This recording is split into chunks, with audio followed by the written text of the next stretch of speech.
La personne n'est pas morte, oui. Elle va dans un monde parce qu'il y a beaucoup de mondes. Pas seulement la Terre. La Terre, c'est un monde des humains. Dans le monde des esprits, il y a beaucoup de mondes.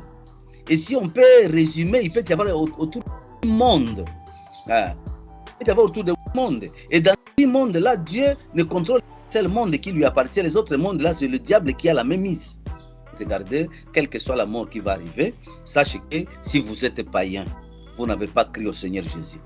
Ici, je tiens à souligner, mon frère Joël, il n'est pas question de dire que moi je suis de telle confession religieuse. Christ a été prédestiné comme victime expiatoire pour toute l'humanité. Vos courants religieux viennent après. Avant le commencement, c'est-à-dire dans l'éternité, Dieu a lu l'avenir et il a dit, je vois que je vais créer les hommes, je vais placer des garde-fous, mais ils vont tomber dans le péché. Alors, il a prévu que Christ, Jésus, soit le sauveur depuis le monde a commencé jusqu'à aujourd'hui. Même s'il est venu au temps de la fin. C'est son sang qui sanctifie toute personne qui est morte dans l'Ancien Testament ou dans tous les temps anciens avant sa venue. Il faut que les gens comprennent ça. Si Jésus, tu ne l'as pas dans ta vie, sache que tu es perdu. Absolument. Ce n'est pas question des zones géographiques, ça ce sont les Arabes, ils sont chez eux, mon frère. Ça, ce sont des choses qui ne tiennent pas debout spirituellement. Et à ce poste, les démons qui sont là-bas, quand vous les voyez, vous êtes terrifiés. Et avant de les voir, toi-même, tu vas réaliser que tu es perdu. Parce que dans ce tunnel-là, dans ce chemin-là, il y a personne qui part à l'autre. Imaginez beaucoup de... N'hésitez pas à liker la vidéo si elle vous plaît. Et si vous êtes nouveau sur la chaîne, n'oubliez pas de vous abonner et d'activer la notification pour ne rater aucune de nos prochaines vidéos. Allez, on commence. Vous rejoignez aujourd'hui, c'est la partie 2 avec le frère Pierre Muganza Amuri que vous avez déjà découvert. Et si vous n'avez pas encore découvert, vous pouvez aller dans la description, vous allez trouver le lien vers le podcast numéro 1, le tout premier de cette chaîne. Et c'est un honneur de recevoir un serviteur de Dieu qui a été emmené dans l'au-delà, dans le séjour des morts, et peut-être plus, on verra au fur et à mesure des conversations. Voilà, c'est Pierre. Pierre, bonjour. Bonjour, frère Joël, comment allez-vous? Je vais bien, et toi-même? Oui, on ça va, le Seigneur nous fait grâce. Oui, le Seigneur nous fait grâce, nous sommes là, la famille, tout le monde. On est là, il y a beaucoup de difficultés, certes, mais son amour a pris une grande dimension, de telle sorte que nous sommes consolés par cet amour-là. Amen, gloire à Dieu. Gloire à Dieu. Alors, sans trop tarder, nous allons enchaîner sur la discussion parce que, comme on disait avant l'enregistrement, tu as vu beaucoup d'autres choses. Et donc, on va continuer sur le parcours. On va prier d'abord avant de pouvoir commencer. Je veux prier en quelques minutes. Absolument, très bonne idée. Oui. Seigneur Jésus, le Dieu de toute éternité, toi qui nous as fait grâce d'être là ce matin ou ce soir, cela dépend de partout où chacun se trouve. Tu nous as fait grâce d'être là, par ta grâce, et nous disons merci. Voilà que nous voulons parler de ta part, afin de réveiller la conscience de ton peuple, savoir les responsabilités dans la vie ici-bas. Nous te prions de nous garder, de nous protéger, que le Saint-Esprit nous assiste maintenant et pour toujours. Bénis tout le monde qui va nous écouter et que ce message aille tout droit vers leur cœur, qu'ils sachent une chose, que l'homme est passager, il a une cité céleste à saisir et il a aussi un séjour de mort qui l'attend pour l'éternité et qu'il ne peut pas échapper à condition qu'il puisse mettre sa vie en ordre avec le Seigneur Jésus. Merci de nous accompagner dans le nom de Jésus-Christ. Amen. Amen. Amen. Alors, aujourd'hui, on va lire un verset avant de pouvoir continuer. On va en Lamentation, chapitre 2. Lamentation de Jérémie, chapitre 2, verset 13. Verset 13 à 15. D'accord. Je vais lire dans le nom de Jésus. Oui. Que dois-je te dire? À quoi te comparer, fille de Jérusalem? Qui trouvait de semblable à toi et à quelle consolation te donner, Vierge, fille de Sion, car ta plaie est grande comme la mer. Qui pourra te guérir? Tes prophètes ont eu pour toi des visions vaines et fausses. Ils n'ont pas mis à nu ton iniquité, afin de te détourner de toi la captivité. Ils t'ont donné des oracles mensongers et trompeurs. Tous les passants battent des mains sur toi, ils sifflent, ils secouent la tête comme la fille de Jérusalem. Est-ce cette ville qu'on appelait une beauté parfaite, la joie de toute la terre? Amen. Amen. Alors, pourquoi je lis ce verset avant qu'on puisse commencer? C'est tout simplement pour aider nos frères, nos amis qui vont nous suivre. Oui. Vous savez, pendant ce temps, Jérémie, le prophète, se lamente beaucoup sur ce qui est arrivé à Jérusalem. Jérusalem a été averti autant de fois, mais Jérusalem n'a pas écouté les avertissements des prophètes. Il a voulu écouter les oracles mensongers, Ouais. les oracles des faux prophètes qui les flattaient. Les oracles des faux prophètes qui les flattaient, qui n'ont pas mis en nu ses iniquités, qui n'ont pas mis en nu ses péchés. Cela montre comment l'Église aujourd'hui est affectionnée par les prédications de la prospérité, au lieu d'affectionner l'Évangile qui met à nu son iniquité, son péché, afin de la détourner de la captivité du péché ou du diable ou d'aller en enfer.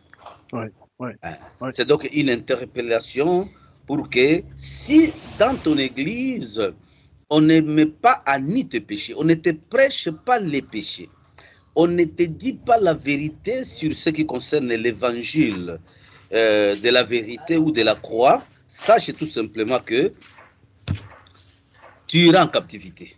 Ouais. Le symbole de cette captivité aujourd'hui, c'est l'enfer tout simplement.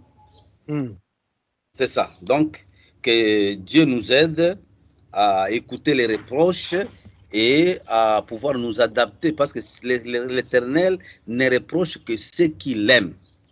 Oui, tout à fait. Oui. Ah. Ne châtie que ceux qui l'aiment. Oui. Voilà. Alors, frère Joël, le rôle de l'Église ou de l'Assemblée est de dire clairement, mon frère, ouvertement, à l'Assemblée, aux chrétiens, leur enseigner ouvertement, leur prêcher ouvertement, les montrer les choses qui vont les empêcher d'entrer au ciel après leur mort. Oui. Si l'Église n'arrive pas à dire la vérité, le peuple va se perdre. Oui. Et quand le peuple se perd, non seulement il y a conséquence de la perdition du peuple, parce que la condamnation est là, qu'on connaisse ou pas, il n'y a pas synonyme de ne pas être puni. Tu seras toujours puni, que tu connaisses ou pas. Le dicton, nul n'est supposé ignorer la loi, s'applique aussi. Absolument, s'applique aussi dans les choses spirituelles, ouais. Ouais. Et le pasteur qui ne prêche pas la vérité, lui aussi sera condamné. Absolument. D'une manière ou d'une autre. C'est pourquoi l'Église doit montrer aux gens réellement. On ne doit pas se voiler les yeux. On ne doit pas se cacher les choses. Il faut dire ouvertement. Qu'on t'aime ou pas, peu importe, ce qui est important est que tu dises la vérité pour te laver les mains. Parce que en Ézéchiel 33, si on t'envoie dire à quelqu'un un message concernant Dieu pour ses péchés, et toi tu refuses que si cette personne-là meurt dans le péché, Dieu va réclamer ce sang de cette personne-là. Oui, oui. Et vice-versa aussi. Donc, si au moins vous l'avez appris ses péchés, et si lui-même décide de ne pas suivre la parole de Dieu, alors son sang retombera sur lui. Et donc, le prédicateur de l'évangile ont une mission cruciale.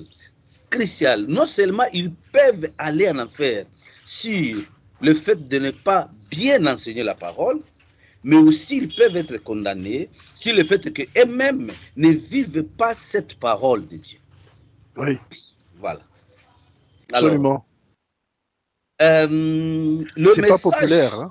Oui, ce n'est pas populaire. Ce n'est pas populaire aujourd'hui, mais c'est comme quand on a une plaie, il faut vraiment utiliser la chose qui nettoie la plaie. Absolument. Même si le sang va couler, mais il faut vraiment... plutôt que la gangrène. Oui, oui. Sinon, la gangrène vient et on doit amputer, et ça, c'est encore pire. Le message de l'évangile, quand les fidèles l'écoutent, il faut qu'ils se tapent la poitrine. Les cœurs doivent être vivement touchés. Il faut que les gens pleurent. Mais quand on prêche, les fidèles rient, sache tout simplement vous êtes à côté. Parce que la parole, c'est l'épée. Imaginez si l'épée te touche quelque part. Tu ne dois pas rire. Tu dois pleurer parce que ça fait mal. N'est-ce pas? Parce que ça fait mal. Merci pour cette exhortation, Pierre. Vraiment, c'est pas un message populaire dans les églises aujourd'hui. On a les églises qui sont tentées d'aller dans toutes sortes de sens, de s'accoutumer aux envies des gens, de ne pas les offusquer, et ainsi de suite. Mais comme tu dis, l'évangile, c'est une épée, l'épée de l'esprit, et ça doit se diviser. Ça doit nous diviser de nos mauvais penchants. Ça, c'est vrai. Absolument. Donc, alors, maintenant, on va dans le témoignage, c'est ça? Oui, on va là-bas. Comme je l'ai expliqué dans la première partie, que le Seigneur m'a amené au séjour de mort, et c'était une expérience unique. Vous savez, voir ces choses-là, ça vous donne une nouvelle perception des choses de Dieu. Je vous dis certainement. On peut nous prêcher l'évangile, on peut nous parler de tout et de rien. Vous savez, mon frère, l'incrédulité de l'homme a pris une dimension qu'on ne sait pas expliquer aujourd'hui, tout simplement à cause de la réalité que nous vivons et à cause de la vérité spirituelle qui est cachée. L'homme est physique et il est trop attaché aux choses qu'il voit, qu'il touche, qu'il sent. Donc c'est ce qui l'affecte plus. Mais les choses spirituelles qu'il ne voit pas, c'est compliqué. C'est extrêmement compliqué. Alors, quand je suis arrivé à ce poste, j'y reviens encore, il y avait des anges avec moi. Donc, quand tu dis le poste, c'est le lieu où se trouvaient les démons qui jugeaient les gens, qui faisaient le criblage. Oui. Avant de pouvoir aller être puni, avant qu'on te punisse. Oui. Avant que tu sois puni par le... Donc, ils doivent t'affecter. Oui. Là où tu vas aller. Oui. Avant que tu sois puni en quelque part, même si tu es affecté dans l'avenue ou dans la rue, sache que c'est la punition éternelle toujours qui est là, jusqu'à ce que le fait éternel soit ouvert et que le Seigneur Jésus lui-même revienne et établisse la justice et envoie le méchant dans le fait éternel. Alors, toute personne qui meurt doit passer par là si la personne est morte dans le péché. Ici, il n'est pas question de dire moi je suis bouddhiste, je suis catholique, je suis mormon, je suis témoin de Jéhovah, on n'a pas besoin de tout ça. Ce sont vos réalités terrestres. Oui. Oh, moi je ne connais pas Jésus depuis que je suis venu dans le monde. Ça, ce sont des réalités. Parfois qui peuvent être bonnes dans ce monde. Mais la réalité de l'autre côté est que si tu ne connais pas Jésus-Christ, tu ne crois pas en lui, tu n'as pas donné sa vie à Jésus-Christ, sache que tu vas arriver là-bas. Tu vas arriver là-bas. Et parce que j'aimerais d'abord préciser trois choses. Première chose, il y a dans ce monde trois catégories. Il y a trois catégories de places où les gens vont, pas deux, trois. Il y a ceux qui meurent à la date que Dieu a prévue. Si cette personne est chrétienne, elle va aller au paradis, se reposer. Le lieu de repos, en attendant la 7e trompette. Okay. Si la personne est tuée par le charlatan, le magicien ou le sorcier ou n'importe qui peut te tuer, sache que tu ne vas pas en enfer. Tu vas aller dans un autre monde où tu vas travailler. Tu es toujours vivant, mais tu es esclave là-bas. Et ils sont nombreux parmi tous les gens que nous enterrons dans le monde. Et c'est quoi? C'est comme le monde astral? C'est quoi? C'est un monde spirituel qui est géré par les entités démoniaques, mais ce sont des personnes qui vont là-bas sous convention. C'est-à-dire, si par exemple, moi je suis magicien, je peux sacrifier mon fils ou mon frère ou quelqu'un d'autre, et cette personne va aller dans l'autre monde pour travailler pour moi. D'accord. Ah, ils deviennent... Ok, j'ai compris. Donc, ils assujettissent l'esprit humain pour leur propre volonté. Ouais. Et parmi ces gens, il y a ceux qui travaillent dans des usines, dans beaucoup d'entreprises, dans des supermarchés, dans beaucoup de grandes industries. Les revenants travaillent là-bas. Bon, donc, en fait, ce que tu es en train de dire, c'est que je peux aller, par exemple, au supermarché ou à l'usine. Je vois des gens qui sont en train de travailler. Je les vois physiquement. Oui, physiquement. Mais ce ne sont pas les gens qui sont de ce monde. Donc, même si je les touche... Vous les touchez, vous sentez que vous touchez une personne, mais elle n'est pas de ce monde. Wow. C'est une réalité qui dépasse l'entendement humain. Et donc, ces personnes, finalement, ne peuvent pas alors recevoir le salut. Non. Mais ce sont des personnes déjà qui sont sacrifiées à Satan. À moins que le Seigneur Jésus les rencontre. Oui. C'est pour cela que je t'ai parlé d'une personne qu'on appelle Mathieu Bajoko. Mathieu Bajoko, qui était mort 3 ans et qui était revenu à la vie. Son père l'avait sacrifié. Et après 3 ans, enterré. Et il est revenu à la vie, cette personne, et il évangélise et il vous parle des choses qu'il a vues et de la puissance de Dieu et de l'adoration que nous faisons dans ce monde qui amène des tremblements de terre de l'autre côté et en fait de désinstaller, désamorcer toutes les stratégies de Satan. C'est horrible. Oui, tu m'en avais parlé, c'est vrai, dans une des conversations privées qu'on a eues. Mais ça, il faudra un épisode particulier pour ça, parce que c'est une bombe. Ça va, même si tu t'interromps, je couperai. Hein. Tu me fais le signal quand tu reprends, parce que c'est du live. Hein. Enfin, c'est pas live, mais je pourrais couper là où il y a, là où tu n'es pas. Alors, ces personnes-là ne sont pas mortes réellement, mais elles sont en quelque sorte, je ne peux pas dire asphyxiées, mais elles sont... Comme dans un coma. Oui, elles sont mises dans un coma pour aller de l'autre côté. Et de l'autre côté, on les réveille et ils commencent à devenir des esclaves. Ils travaillent là-bas jusqu'à ce qu'ils vieillissent. Imaginez si on te prend comme ça, vous avez 5 ans, 10 ans ou 15 ans et vous allez mourir à 90 ans. Imaginez, genre, toute la vie là, vous plairez quelqu'un sur la terre, mais la personne est là et il travaille. Ouh là là. Ouais. Mais est-ce que quand on les ramène, ou bien quand on va dire ces occultistes les ramènent, est-ce que ils reviennent avec la même forme ou bien on leur donne une autre forme? Parce que sinon leur famille peut les reconnaître. Ils peuvent venir avec d'autres formes parce qu'ils vivent dans un monde des esprits. D'accord. Wow, c'est la première fois que j'entends parler de ça. Il y a beaucoup de choses qu'on ne sait pas expliquer, mon frère. Beaucoup de choses mais bibliquement, que l'industrie humaine ne comprend pas.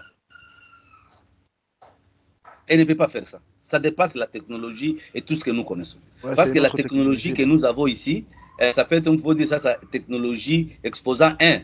Et chez Satan, c'est déjà technologie exposant 100. on ne rattrapera jamais la technologie de Satan. Oui. C'est plus avancé, extrêmement avancé.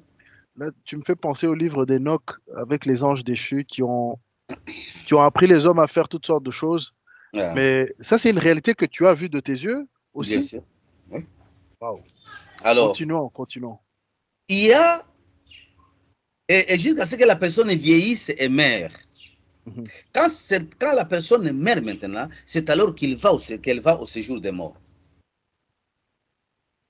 Tant que la personne n'a pas encore vieilli, la personne sera toujours esclave de l'autre côté. Et vous plairez quelqu'un ici. Et parmi cette catégorie de personnes, c'est celle-là que vous entendez souvent. Ah, telle personne est morte. Moi, je l'ai vu quelque part. Je l'ai vu quelque part. Il devient esprit, il peut disparaître, elle peut disparaître, elle peut aussi réapparaître. Et parmi ces personnes, il y a celles qui viennent dans ce monde. Mais on les affecte dans les lieux où on ne les connaît pas, mais elles fréquentent surtout les boîtes de nuit pour se divertir. Donc, c'est pour cela que je vais faire mention de ça très prochainement, qu'il ne faut pas aller là-bas. C'est ça, mon frère. Alors, donc, je voulais clarifier les 3 points là-bas. C'est-à-dire, tu peux mourir autant que Dieu a marqué. Si tu es chrétien, tu vas te reposer au paradis. Si tu n'es pas chrétien, tu vas aller au séjour des morts. Et il y a quelqu'un qui n'est pas mort autant que Dieu a marqué, mais les magiciens, les sorciers, les charlatans, les marabouts peuvent te tuer. Et t'amener pour devenir esclave là-bas, jusqu'à ce que tes jours s'épuisent et arriver au temps que Dieu a marqué, c'est alors que tu vas aller au séjour des morts. C'est comme ça. D'accord. Et est-ce que, parce que tu sais que certains croient au purgatoire ou cette notion d'entre-deux, parce que tu as dit qu'il y a 3 endroits. Cet endroit où ces gens se retrouvent, est-ce que c'est pas ça que les gens ont tenté d'expliquer que c'est le purgatoire? Non. Il n'y a même pas, le mot purgatoire n'existe pas dans la Bible. Non, je sais bien. Spirituellement, ça n'existe pas. Je sais bien, mais c'est parce que le concept, donc le fait que des gens sont dans une 3e phase, donc c'est pas la mort que Dieu a prévue, et donc ils sont pas condamnés en enfer, mais ils sont finalement au service d'entités ou bien de personnes qui les exploitent. Et le fait qu'il y a une possibilité de retour, enfin, peut-être qu'on pourrait la possibilité doit être décidée par le Seigneur, pas par un homme. Oui, c'est le Seigneur là, qui peut faire. Là, tu es mort déjà, tu es déjà condamné là-bas. D'accord. Donc, si on regarde ton corps même peut pourrir alors. Tu es déjà, mon frère, deviens des os. La réalité spirituelle est que la chair est ici, la boue, ça reste quand on à terre, non? Mais vous avez un autre corps. Bien sûr. Un autre corps qui est spirituel, mais qui est semblable à celui-ci. D'accord. Mais qui n'a pas le même éclat, certainement, parce que ça, c'est la nourriture d'ici-bas, des choses. Mais donc, c'est ce corps spirituel, l'âme-esprit, que ces gens exploitent. Oui, ils exploitent ça. Mais alors, est-ce que, bon, excuse-moi de t'interrompre beaucoup, mais est-ce que c'est ça parce que j'ai entendu récemment un témoignage qui parlait d'un serviteur de Dieu qui s'appelle Jonas. Oui, je vois Jonas, il est ici. Voilà, le pandemonium et tout ça, le monde où il y a des villes et des choses comme ça. Et puis, même il y en a d'autres. Souvent, c'est des serviteurs de Dieu qui sont venus au Seigneur miraculeusement ou alors dans des circonstances assez spéciaux qui racontent ça parce qu'ils ont vu des choses. Est-ce que c'est ces villes-là ou bien c'est aussi... Donc, tu as dit qu'ils vont dans ce monde-là spirituel. Est-ce qu'il y a toute une organisation aussi comme une ville dans ce monde-là où on les force à travailler, des choses comme ça, ou bien... Pour expliciter ça, parce que moi, je n'ai pas été sataniste, je n'ai jamais été dans ce monde-là, faire n'importe quoi. Tout ce que je parle, c'est par rapport à la révélation. Oui, c'est ce que Dieu t'a montré. Alors, ces gens sont des esclaves là-bas. J'oublie le verset, mais je vais vous le rappeler. Il y a un verset à l'Apocalypse qui parle des esclaves. Oui. Alors, ces esclaves sont sous... Vous savez, le monde, quand je parlerai de la révélation et de la réunion que Satan avait, avec les satanistes, je crois que je ferai mention de ça. C'est-à-dire un monde qui travaille avec tous les occultistes de ce monde aussi. Où ils reçoivent déjà, parce que le travail des usines demande déjà, et avec le capitalisme, on veut maximiser le profit en utilisant moins de coûts. C'est ce qu'on appelle la rationalité, je crois que vous connaissez ça. Alors, ils peuvent vouloir utiliser une personne comme celle-là qu'on a déjà tuée. Cette personne a des forces impossibles parce qu'il est spirituel, il peut travailler plus que 10 personnes, 15 personnes. Et elle ne se fatigue pas. Et donc, qu'est-ce qu'on fait? Pour vous tuer, ces gens, ces occultistes, ces magiciens, ces marabouts, travaillent avec les esprits. Et quand on vous tue, vous ici sur la terre, vous plairez votre personne. Votre frère, votre oncle est mort, mais en réalité, Joël, la personne n'est pas morte, oui. Elle va dans un monde parce qu'il y a beaucoup de monde. Pas seulement la terre. La terre, c'est un monde des humains. Dans le monde des esprits, il y a beaucoup de monde. Et si on peut résumer, il peut y avoir autour de 8 mondes. Il peut y avoir autour de 8 mondes. Et dans ces 8 mondes-là, Dieu ne contrôle qu'un seul monde qui lui appartient. Les autres mondes-là, c'est le diable qui a la même mise. Ah oui, d'accord. Tu te rapproches des mathématiciens qui parlent des 10 dimensions, qu'au-dessus de notre dimension, il y a encore 7 autres dimensions jusqu'à arriver à 10 dimensions. Maintenant, tu parles de 8 mondes, or que nous sommes déjà 3. Les occultistes et les mathématiciens sont tous des occultistes, jamais. Ils essaient de nous expliquer les choses à travers. Mais il y a beaucoup de choses dans la science, mon frère. Alors, la personne peut être là. Et elle est sous ordre de son bourreau sur la terre. Et on peut vendre même la personne à un autre sataniste pour travailler peut-être au Venezuela, peut-être en Australie, loin de l'entité où vous êtes morte pour qu'on ne puisse pas vous apercevoir. D'accord. C'est ça. Donc, ils sont aussi organisés dans ce sens-là. Donc, on peut mourir de ces 3 manières-là. Soit on meurt lorsque le Seigneur lui-même décide. Tu peux aller au séjour des morts si tu n'as pas connu le Seigneur, et tu peux aller au ciel si tu as connu le Seigneur Jésus. Et puis, tu peux mourir et le Seigneur, sa date qu'il a fixée, n'est pas encore arrivée. Et ceux qui meurent comme ça, ce sont des païens, pas un chrétien. On ne peut pas tuer un chrétien, sauf la date que Dieu a prévue lui-même. Et pendant cette date-là, tu peux mourir. Donc, tu es quelqu'un de hors série, on ne peut pas te toucher. Joël, marcher avec le Seigneur, c'est une très bonne chose. On ne peut pas te tuer. Cher auditeur, marcher avec le Seigneur. Personne ne peut pas te tuer.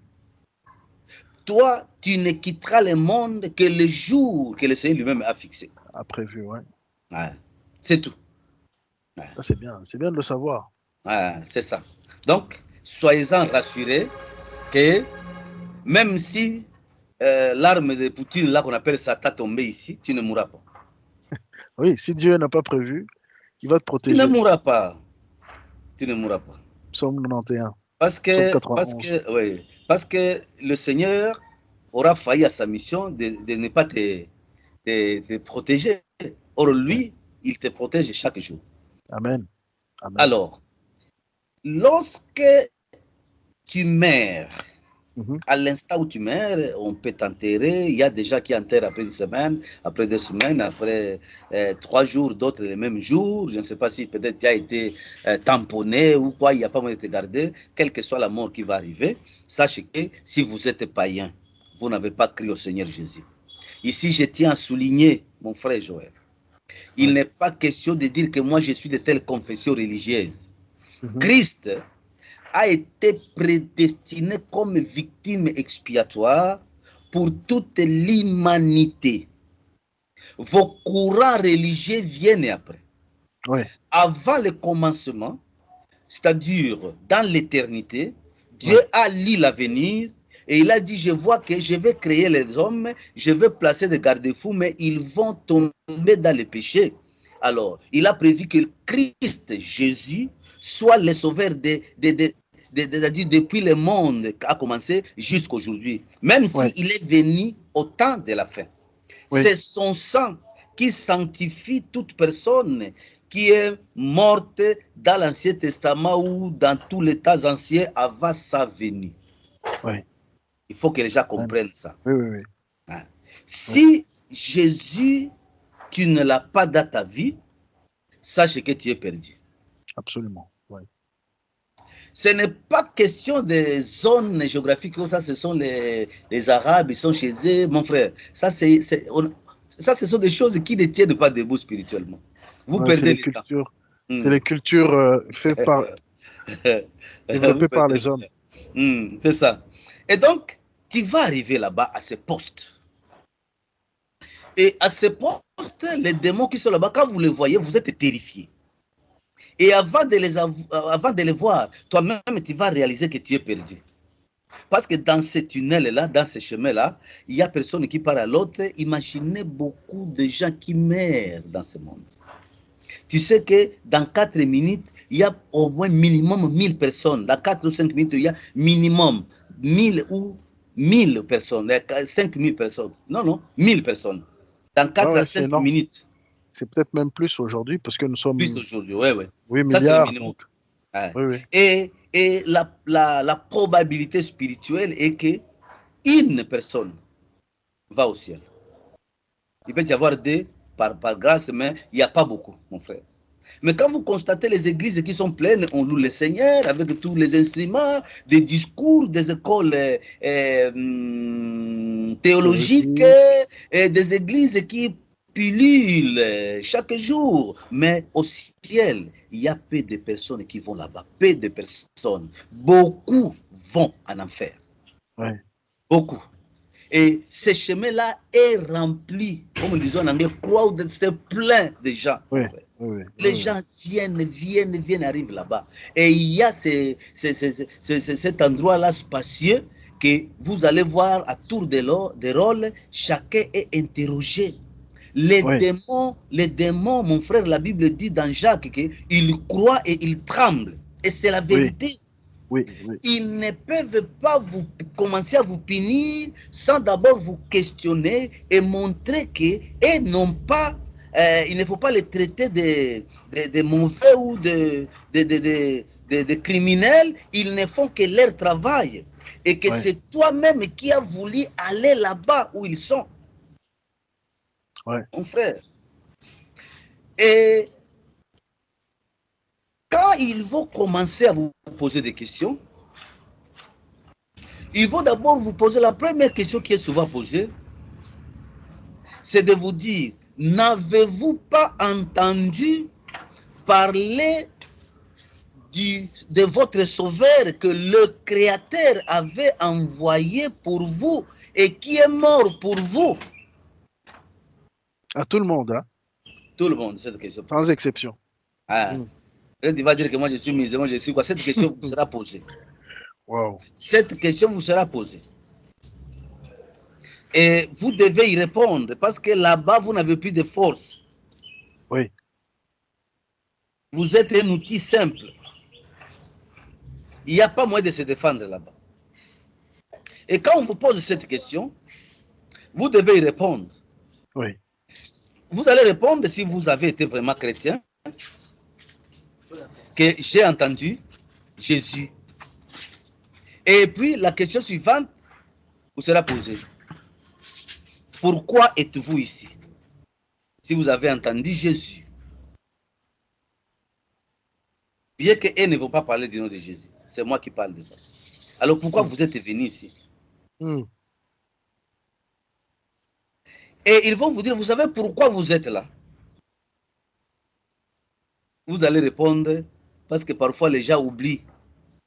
Parce que le péché capital qui vous amène là sera cité là-bas. Et vous allez dire, non, je ne savais pas, notre pasteur ne nous a pas dit ceci. On revient à notre verset qu'on lisait, le pasteur n'a pas mis à ni mon iniquité, mon péché.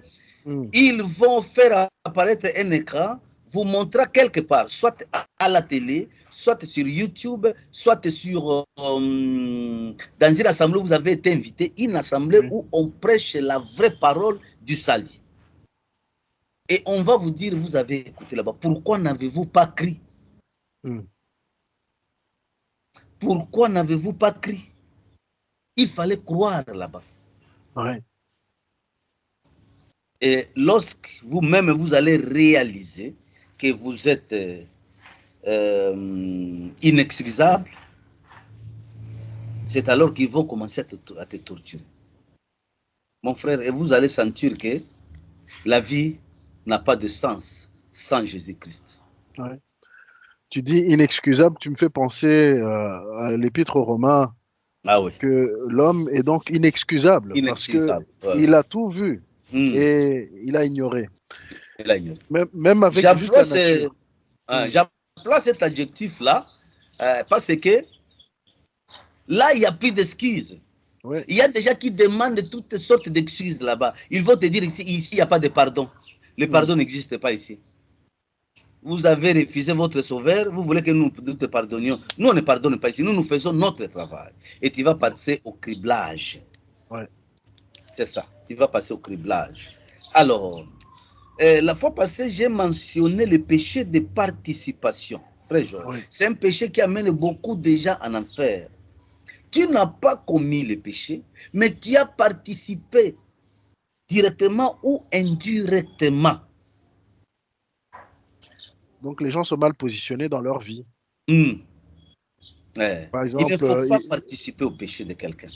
Par exemple, est-ce que vous votez, par exemple, ici, tu vois, il y a plusieurs partis politiques et le sujet de l'avortement, par exemple, est soutenu par certains partis politiques. Et tu te retrouves à voter pour eux, cette partie-là est ignorée parce que les gens, même beaucoup de chrétiens, je sais qu'il y a des chrétiens qui vont voter certains partis politiques qui, par ailleurs, ont un programme raisonnable, mais ils vont accepter, par exemple, l'avortement. Ça, c'est un problème, ça devient une association. Oui, oui. Tu as soutenu une initiative qui contredit la loi divine. Ouais. C'est un péché grave. Moi, je dirais ceci. Un chrétien ne doit pas avoir de parti politique. Il peut voter parce que c'est son droit civique qu'il vote.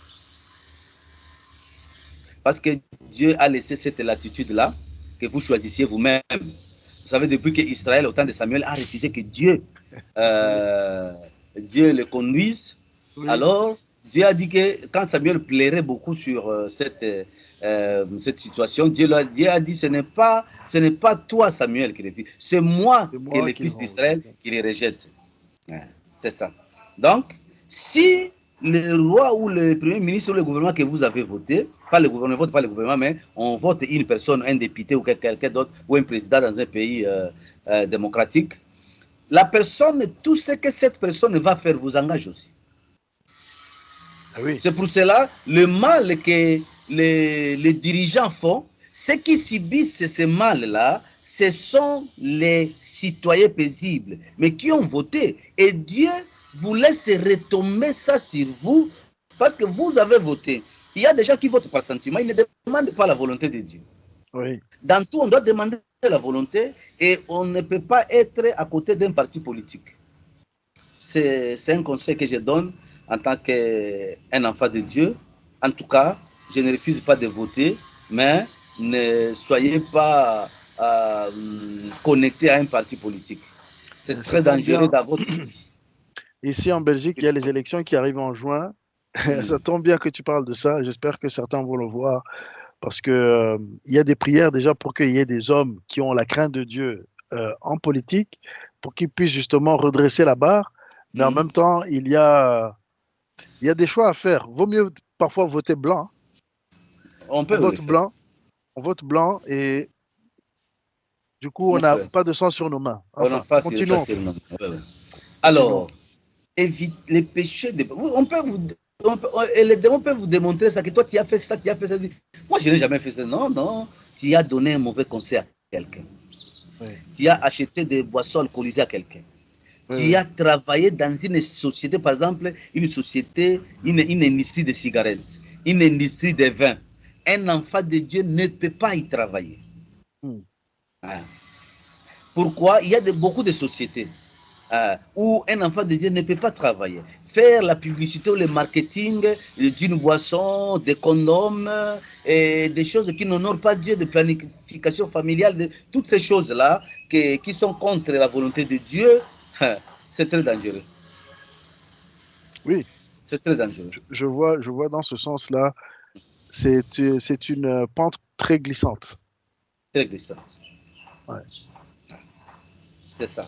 Quand vous lisez dans 1 Corinthiens chapitre 10, verset 2, vous allez trouver exactement les choses que nous parlons ici concernant la participation, le péché de participation. Ouais. C'est très dangereux. Et il y a aussi les gens qui critiquent les commérages. Ouais. J'ai vu ces personnes-là qui critiquent les gens qu'ils ne connaissent pas, de telle sorte que leur critique n'a pas d'impact parce que la personne même ne te connaît pas, elle ne t'a jamais vu et ne saura jamais même pas ce qui te passe. Tu es en train de pécher inutilement. Vous critiquez une personne à longue distance, vous critiquez une personne, mais finalement, la personne là ne vous connaît même pas, la personne là ne saura même pas ce que vous parlez est bon ou mauvais pour qu'il puisse échanger, donc ça ne vaut pas la peine. Et ce type de péché, la punition qu'on donnait à ces gens, c'est de tirer la langue. On va tirer votre langue et couper ça. C'est inhumain. Mais ceux qui font ce travail-là, ce sont des esprits méchants.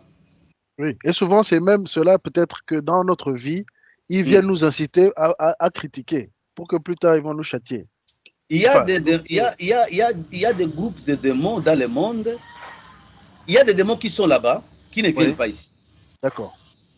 Il y a des démons qui sont là-bas. Ils sont extrêmement méchants. Dieu lui-même limite leurs rayons d'action afin que le salut soit toujours possible sur la terre. Le Seigneur nous aime beaucoup, Joël.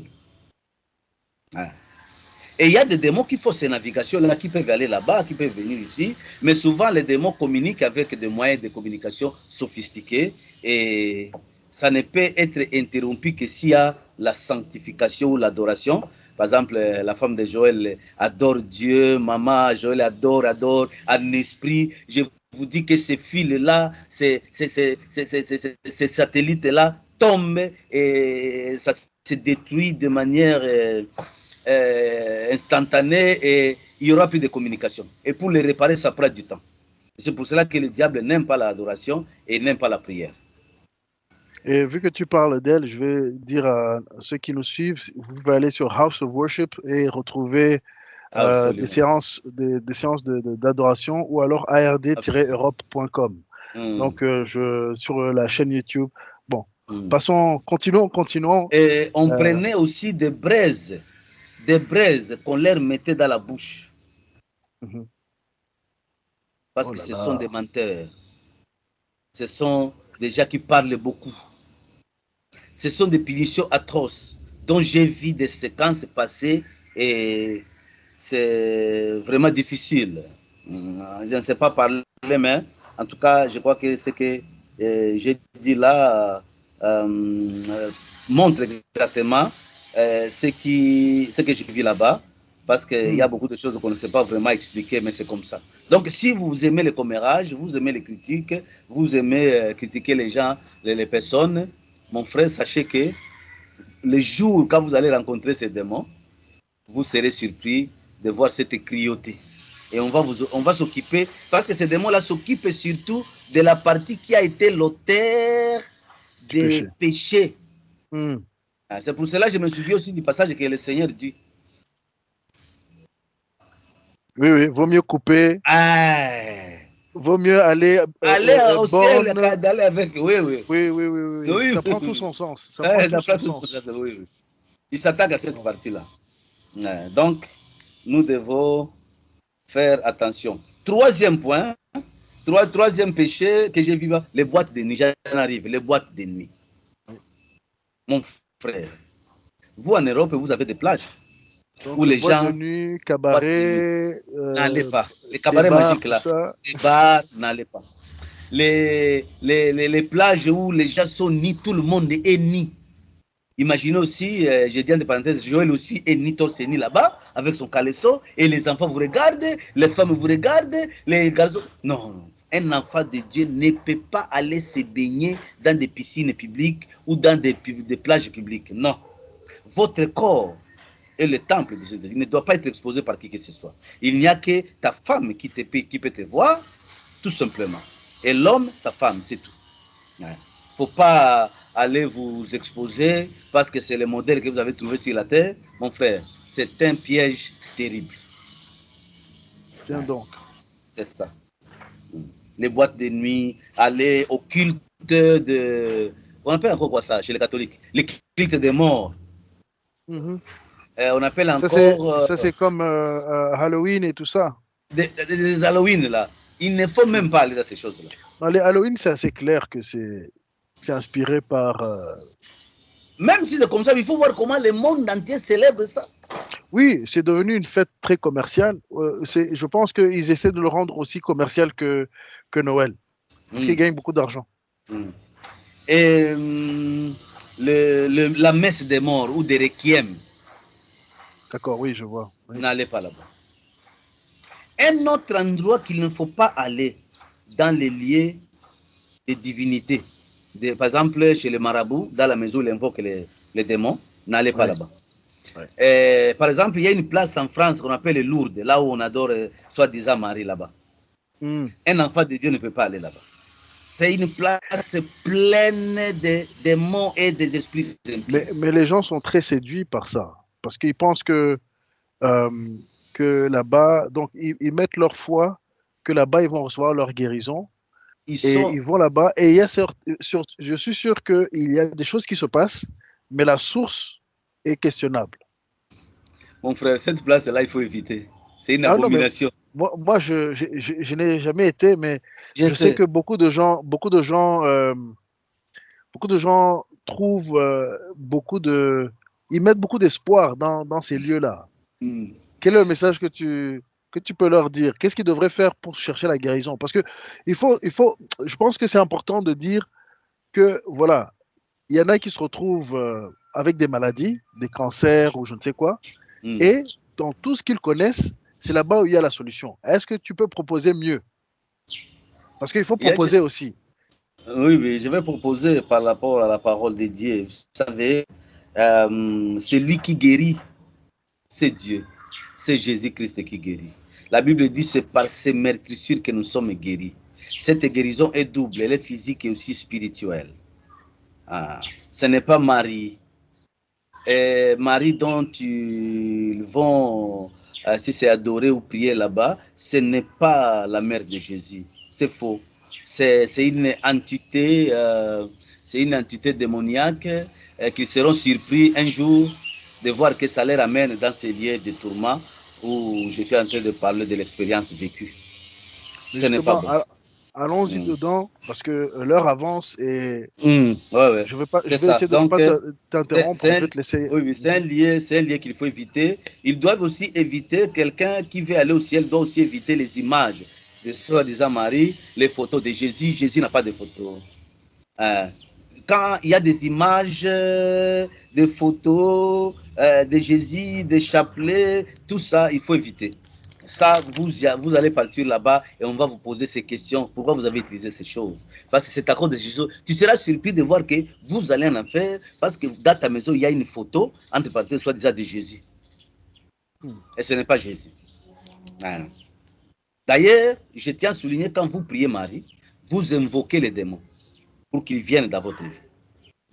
C'est ça. Dans le monde spirituel, aucun nom d'un apôtre, ni de la mère de notre Seigneur Jésus, ni d'un serviteur de Dieu qui a de la force. Non. C'est le seul nom, le nom de Jésus, tout simplement. Même si vous invoquez Jéhovah là-bas, ça ne fera rien. Vous invoquez Yahweh, ça ne fera rien. Invoquez tous les noms, je peux dire, ce sont des titres de Dieu, ça ne change rien. C'est le Christ, le Seigneur Jésus, seul qui a le pouvoir, c'est lui qui a vaincu. Alors, j'ai pas de consulter les démons ou les marabouts, les maisons là, n'allez même pas là-bas. Parce que quand vous entrez, qu'est-ce qui se passe d'abord? Quand vous entrez dans la petite maisonnette là, des sorciers ou des magiciens là-bas, il y a un démon qui est là. et vous passez à travers ses pieds. Et quand vous entrez là-bas à travers ses pieds, on vous ravit déjà 15 ans. Et on peut en même temps rajouter, parce que ici c'est les médiums, peut-être il n'y a pas les petites huttes des sorciers, mais ici c'est les maisons des médiums, c'est les maisons des médiums. Oui. Hein. Les téléphones des médiums. Ce sont des places. Hein. Ouais. Moi aussi, j'en ai déjà vu quelqu'un me consulter, un astrologue. Oh, monsieur Pierre, j'ai vu déjà des anges blancs autour de toi. Est-ce que je peux te parler? Comment tu peux utiliser ces anges pour ton profit? Tout ça. Il dit, moi, je ne sais pas. Je ne parle pas avec les astrologues. Je suis chrétien et c'est défendu dans notre constitution de parler avec les astrologues. Cette fois-ci, c'est une femme, oui, m'a beaucoup dérangé dans ma boîte mail de m'envoyer des messages. Elle dit non, j'ai carrément refusé. C'est ça. Alors, ceux qui ne croient pas, il y a des gens qui ne croient pas à l'existence de Dieu. Bien que croire à l'existence de Dieu ne sauve pas, il faut croire au Seigneur Jésus et lui donner votre vie. Ceux qui ne croient pas sont passibles d'une peine impossible à expliquer là-bas, mon frère. C'est-à-dire C'est-à-dire, les démons vont vous dire pourquoi vous ne croyez pas. Vous vous êtes fait vous-même Dieu. Regarde maintenant comment tu es devenu. Tu es Dieu. C'est toi qui as... Comme tu n'as pas crié à celui qui a créé les mers, les océans, toutes les choses que vous avez vues dans le monde. Vous n'avez pas crié qu'il y ait quelqu'un qui a établi ça. Donc, vous-même, vous êtes fait Dieu. Et comme vous faites Dieu, voilà maintenant là où nous allons vous montrer que vous n'êtes pas Dieu. Et ils subissent des tortures qu'on ne sait pas expliquer.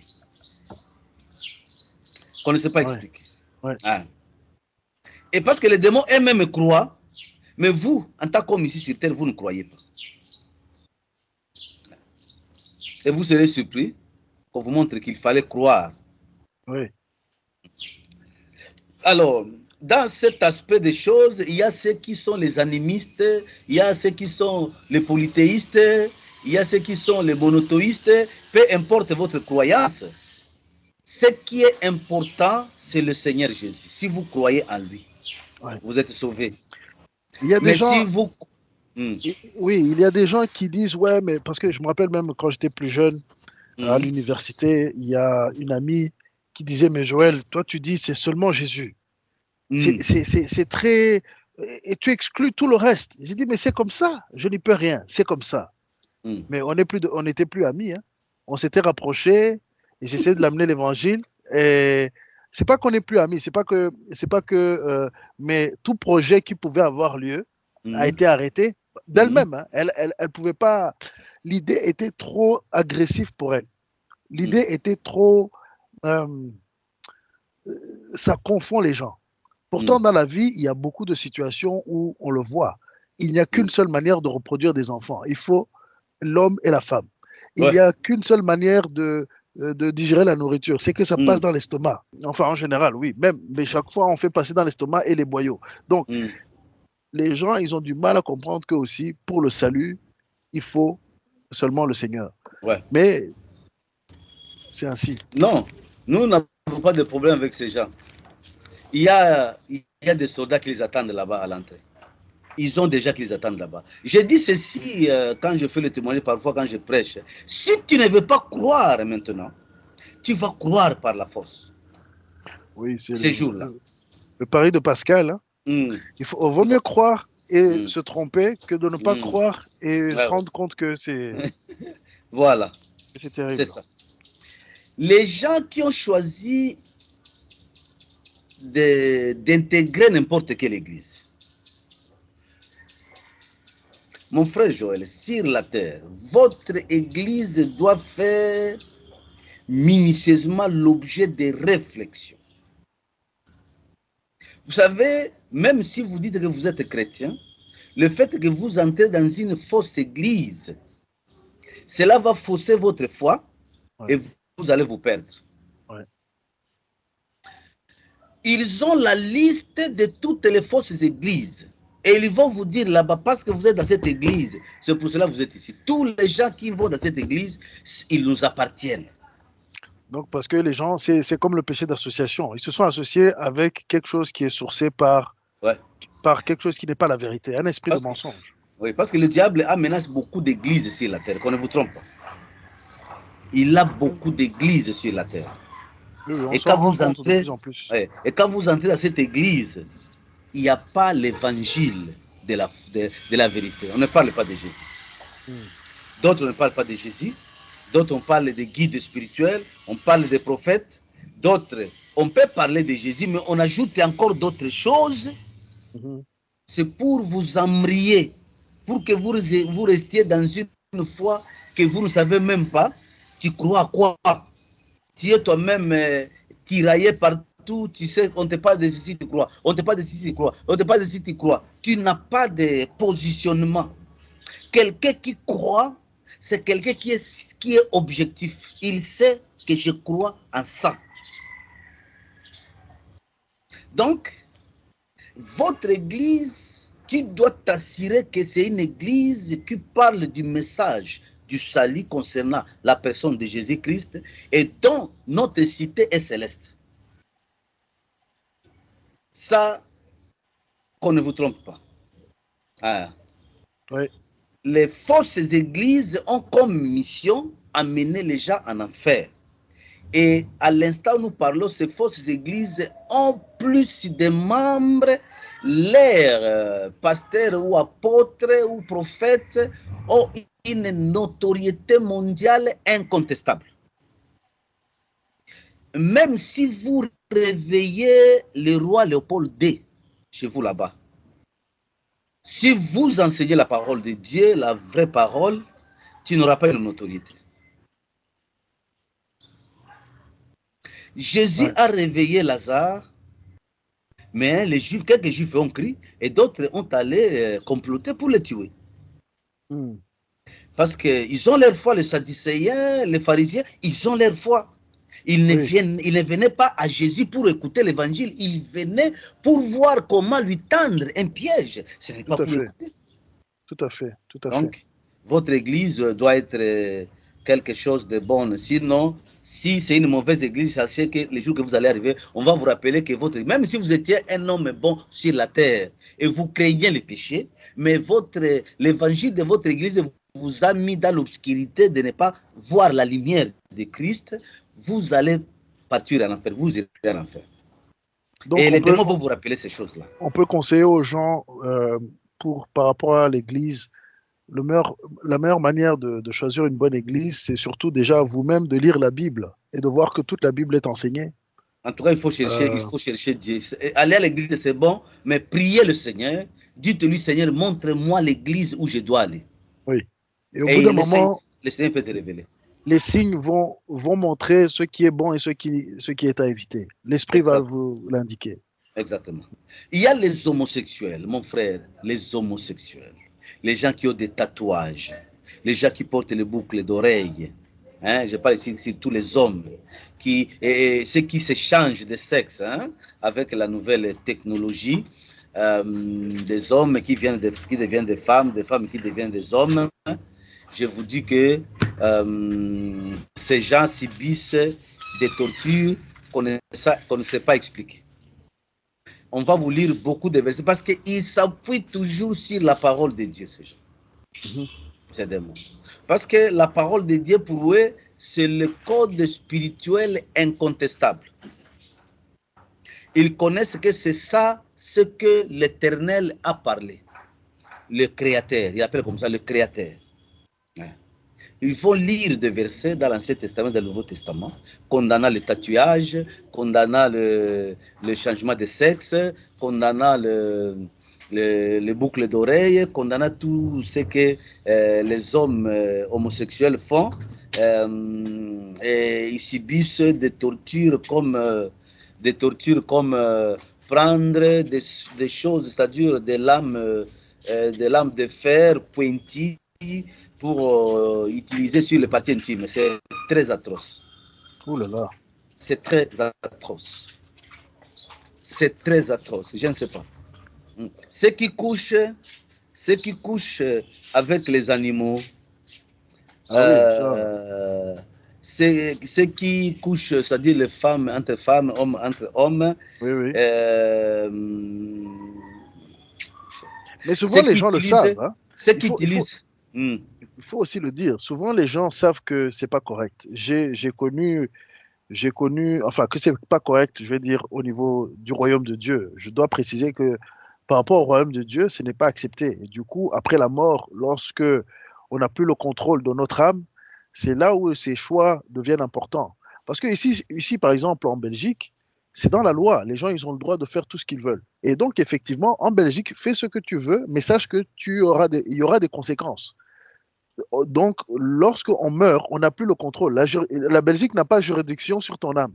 Sur ton âme, oui. Les pays qui ont accepté ça et qui essayent même d'imposer ça, parce que à l'époque, par exemple, un des présidents des États-Unis a été en Afrique, a commencé à vouloir imposer ça, amener ça, et beaucoup l'ont rejeté. Je n'ai pas envie de mentionner les noms, mais si on cherche, on peut trouver. Sodome a été puni sévèrement, même détruit. C'est même pire qu'une punition. Et il y a une raison pour cela. Mais beaucoup sont séduits à penser qu'il s'agit d'être une bonne personne.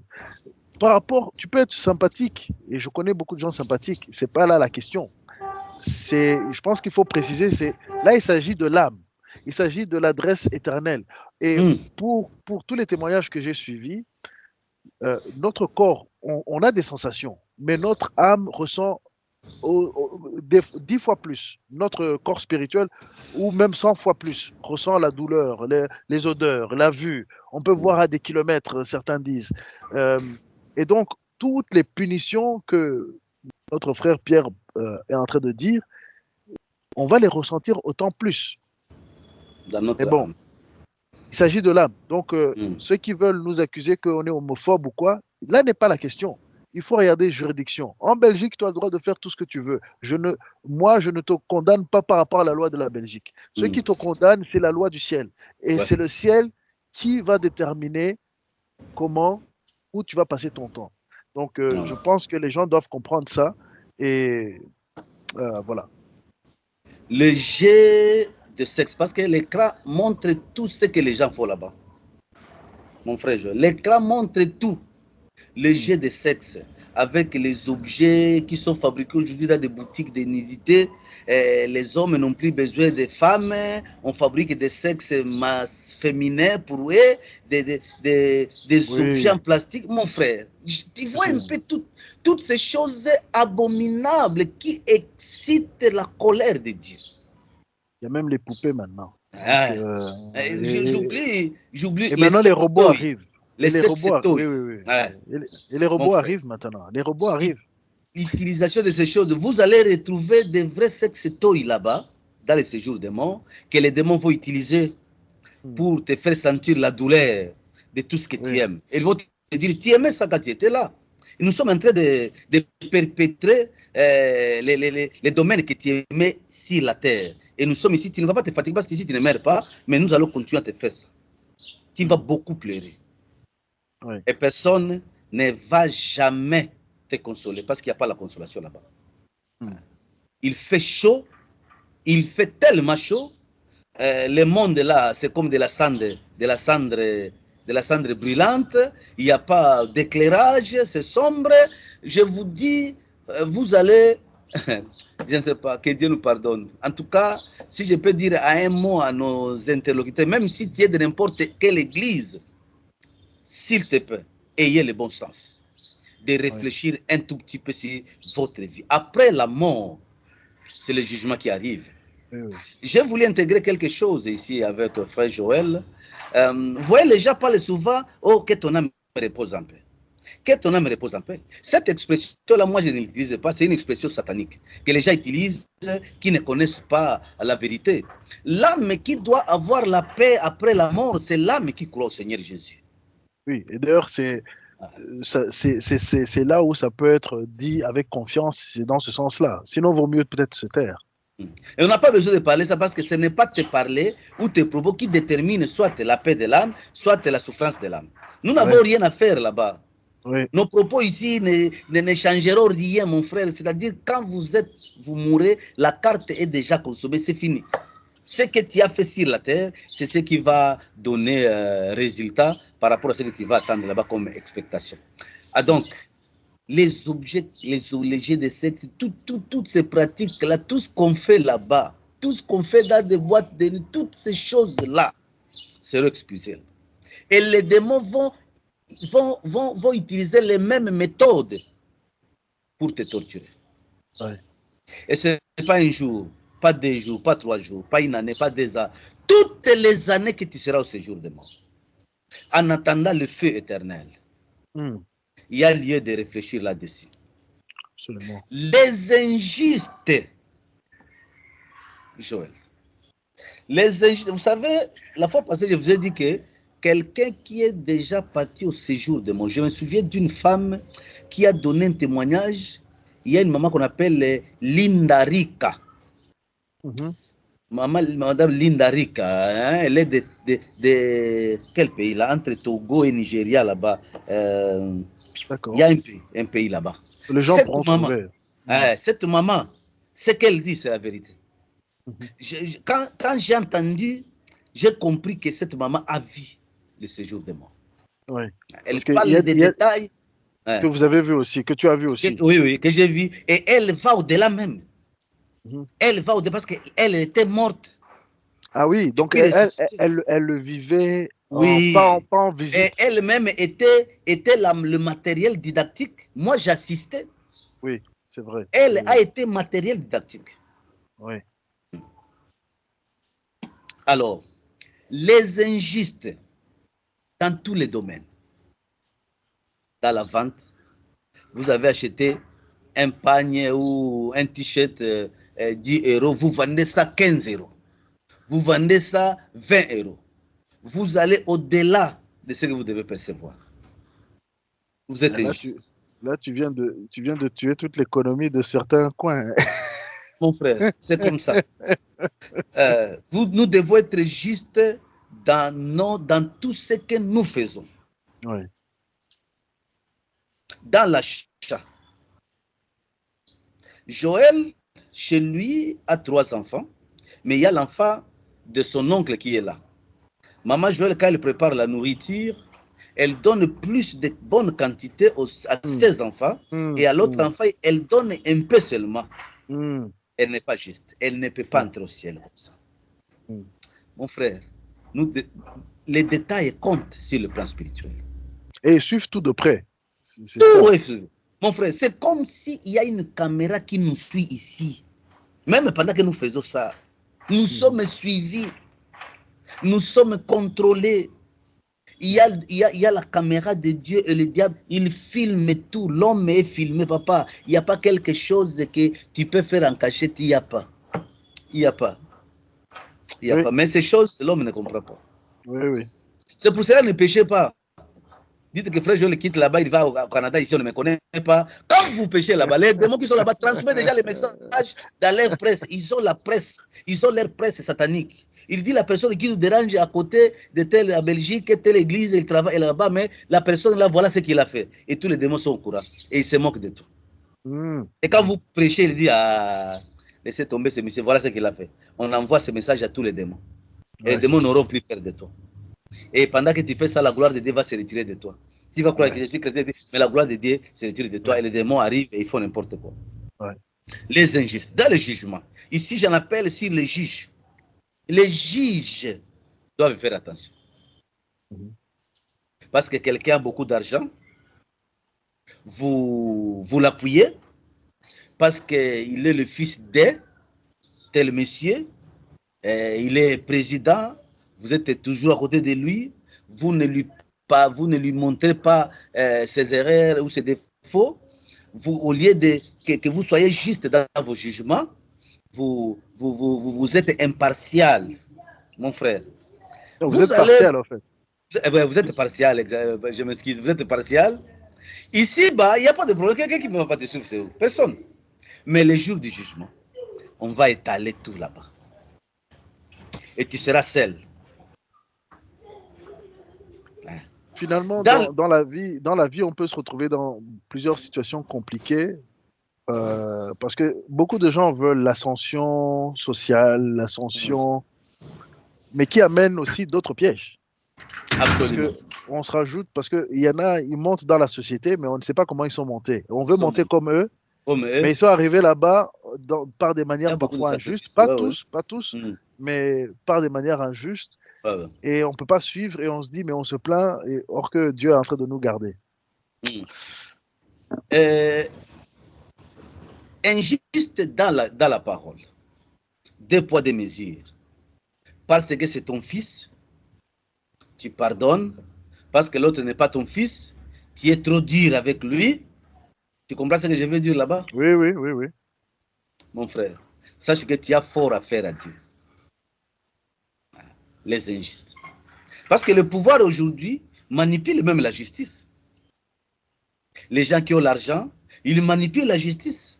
Oui. Eh bien, si vous êtes juge dans cette situation-là, sachez que le vrai juge va arriver. Ouais. Ouais. Et il va s'occuper de toi.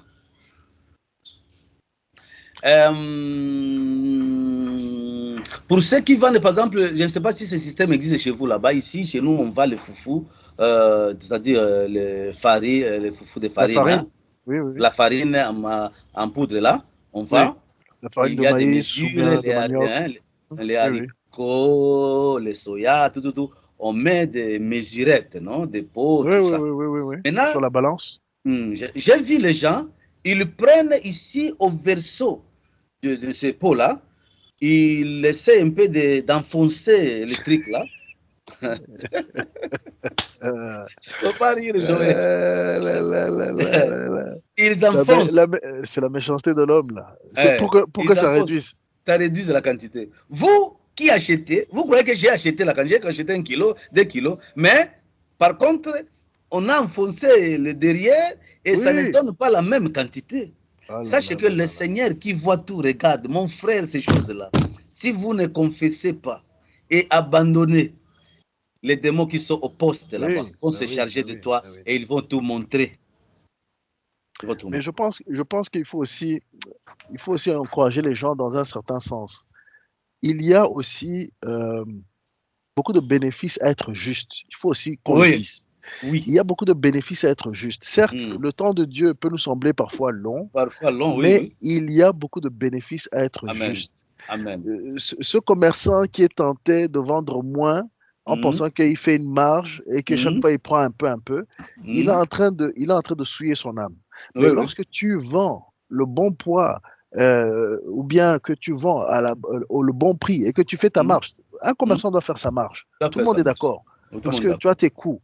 Mais il faut faire les choses pour que les gens vivent bien. Et être juste, ça amène la vie. Le Seigneur dit, j'ai amené la vie et il amène en abondance. Les commerçants, les entrepreneurs, si vous êtes en train de suivre ça, nous vous encourageons à être juste, à chercher à bénir les gens, à chercher à... Parce que Dieu va vous faire prospérer. Et s'il y a quelqu'un qui fait prospérer, c'est lorsque Dieu, d'abord, il travaille notre caractère pour que nous soyons justes. Et lorsque nous sommes justes et qu'il peut nous faire confiance avec plus, il augmente automatiquement. C'est ce qu'il veut. Il y a ceux qui vendent le sac, 25 kilos, 30 kilos de foufou, de riz. Ils ont quelque chose pour entrer là-bas et faire soutirer une quantité de sucre ou bien une quantité de foufou, de farine de manioc ou de maïs. Ils soutirent. Et la pèse n'est plus la même. Oui. Et surtout quand on achète beaucoup de quantités, on n'a pas le temps de vérifier. Sache qu'il y a quelqu'un qui vérifie tout. Le maître vérifie tout. Et ce jour-là, on va te montrer tout ça. C'est ça, mon frère. Donc, on arrive bientôt, on arrive à la fin de ce segment. Mais on va y revenir. Alors, vous qui nous suivez, vous venez d'entendre beaucoup de scénarios et peut-être vous retrouvez dedans. Je vais demander à Pierre de prier pour vous, pour que vous puissiez demander au Seigneur pardon pour ces choses-là. Il y a beaucoup de choses qui ont été mentionnées, mais vous savez, toute prédication, le Seigneur va vous confirmer par son esprit et par sa parole. Vous pouvez vérifier tout ce qui a été dit et vous pouvez bien sûr commenter, poser des questions, parce que parfois nous héritons des choses que nous ne pensions pas qui sont des péchés. Et voilà, lorsque la loi est annoncée, le péché devient visible. Et ça nous dérange, bien sûr. Mais vraiment demander à Pierre de prier pour les personnes qui ont suivi jusqu'à maintenant, avant qu'on aille dans une prochaine partie et que on continue à découvrir ce lieu de tourment ou pourquoi autant de personnes, de milliards finalement c'est 99,8% de personnes qui s'y trouvent. C'est terrible. Et donc, on veut éviter d'y aller. On veut éviter d'y aller et on veut donner les balises pour ne pas tomber dedans. Pierre, veux-tu prier? Et puis on va s'arrêter là. Et ensuite, on reprendra dans le prochain épisode. Ok, avant de prier, je vais signaler quelque chose qui me vient à l'esprit. Le péché n'est pas péché sous l'appréciation humaine.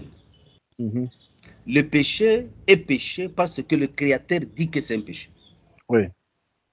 Et si le Créateur dit que c'est un péché, même si votre famille, même si vous aimez ça, même si votre pays dit que ce n'est pas un péché, sache que ça restera toujours péché. Et c'est lui et tout ce que le Seigneur dit, c'est ce que le diable ou les démons prennent en compte. Pas ce que votre pays dit, pas ce que votre loi ou votre culture vous dit. Je vais prier pour tous les frères et toutes les sœurs qui suivent. Seigneur Jésus, le Dieu d'Abraham, d'Isaac et de Jacob, je prie pour tous nos frères, toutes nos sœurs qui nous suivent, tous les ministres de Dieu qui peuvent regarder ce message. Nous prions, Seigneur Jésus, pour eux, afin qu'ils soient illuminés, afin qu'ils comprennent exactement pourquoi vous insistez dans le détail sur le péché, parce que ce sont les péchés qui mettent un obstacle, qui vous empêchent d'agir dans notre vie. Aide les frères et sœurs, Seigneur Jésus, à vivre une vie de sanctification, une vie de crainte de péché, une vie de discipline, une vie aussi de prière et de méditation de la parole chaque jour, afin que toi, tu puisses travailler dans leur vie et de les préparer à ton retour. Merci parce que tu vas faire au-delà. Que toute personne qui nous regarde maintenant soit bénie par le Seigneur Jésus qui nous a illuminés en nous donnant ces expériences, afin que le peuple de Dieu soit prêt et connaisse exactement comment l'ennemi est en train de jouer avec les enfants de Dieu pour les amener en enfer. Merci parce que le Saint-Esprit va accompagner le message et sera toujours là pour expliquer encore davantage pour ceux-là qui sont disposés à aimer le Seigneur et à lui donner sa vie. Je prie dans le nom de Jésus-Christ, notre Seigneur et Sauveur. Amen. Amen. Amen. En tout cas, merci beaucoup, Pierre. Je sais que c'est pas évident de livrer ce genre de message. Et même moi, il y a des choses, je me retrouve dedans que je vais devoir beaucoup réfléchir et même prier. C'est ça, finalement, ce que la parole de Dieu fait. Elle nous prépare à régner avec Christ, mais Christ règne dans la sainteté et dans la justice. Et ça produit la joie et la paix. Il faut aussi le rappeler. Parce que le royaume de Dieu, c'est la joie, la paix et la justice. Paix avec le Saint-Esprit. Et la paix avec le Saint-Esprit, exactement. Pas la fausse paix que le monde veut nous offrir. Encore une fois, il faut vraiment, comme tu l'as précisé, il y a des juridictions différentes. Il y a les pays dans lesquels nous sommes, les cultures de nos arrière-plans, mais il y a le royaume de Dieu et c'est lui qui règne au-dessus de tout. Et c'est par rapport à ce royaume-là que nous avons dit tout ce que nous disons. Et si vous voulez rentrer dans ce royaume-là, vous pouvez. Et vous savez, vous commencez à comprendre comment rentrer dedans. Alors, merci Pierre. À très bientôt. Et merci, vous tous, abonnez-vous aussi si vous voulez nous offrir des cafés, soutenir la chaîne. Cela va aller loin parce que voilà, ça permet de diffuser, ça permet de prendre ce temps-ci et de faire encore plus. Et nous allons faire encore plus selon les moyens qui nous sont donnés. Et que Dieu vous bénisse et que vous puissiez rencontrer le Seigneur Jésus comme Seigneur et Sauveur pour qu'il vous sorte de ce chemin sur lequel l'humanité était en train d'aller. Que Dieu vous bénisse, à très bientôt. Au revoir. Amen. Au revoir. Vous pouvez désormais soutenir la chaîne via PayPal ou en nous achetant un café. Les détails sont dans la description.